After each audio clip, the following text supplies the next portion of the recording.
In this training session, we will discuss the proper way to create a new company and begin using the accounting software.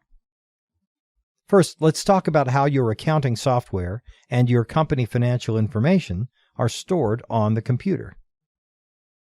The program is usually stored on your own computer in a folder like this one.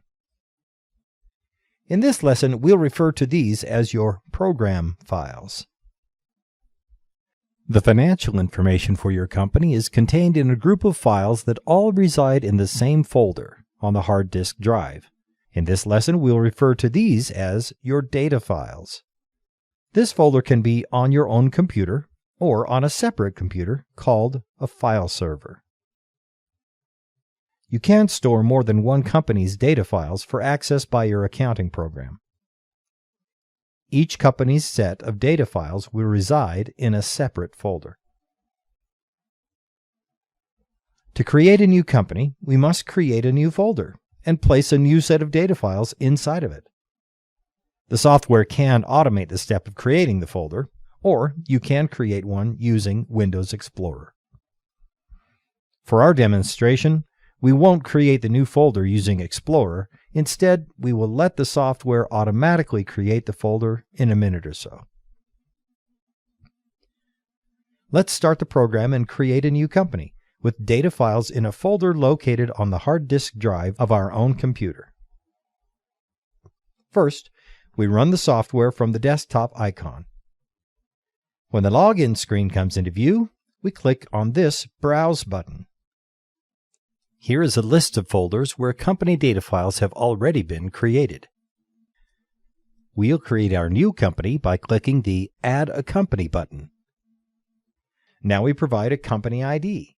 This is a short abbreviation that will be used to designate our company. Next, we enter the company name as we wish for it to appear on our reports and forms. Finally, we enter the name of the folder where our data files will be stored. If the folder has already been created, we can use this button to find the folder and select it. Otherwise, we can type the name of the folder we wish to be created to hold the data. When we click the OK button, the system will look for the folder we specified. If it doesn't exist, this message will appear asking for our confirmation before creating the folder. Now that we've told the system where to look for our company data, we click the Select button and return to the login screen. Now we click OK, and the program looks into the folder we specified. Since it is an empty folder, the system asks us if we want to create a new set of company data files in the folder. When we tell it to create a company, the program then displays a list of choices. The first choice is to auto-create a new company. This option will create a company that already has a chart of accounts with a fully functional financial statement. This is the best option. The other choices include Manual Create and Duplicate Existing Company. Manual Create will open a brand new company with absolutely nothing set up to start with. Duplicate Existing Company will create a company based on data already stored for an existing company. As an example, if you want to create a company that shares the same vendors as an existing company, you could use this option. We're going to create our company using the Auto Create function. When we say OK, the program creates our new data files in our new folder. We can now log into our new company by clicking OK.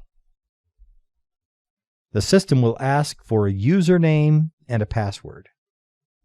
A startup user has been created.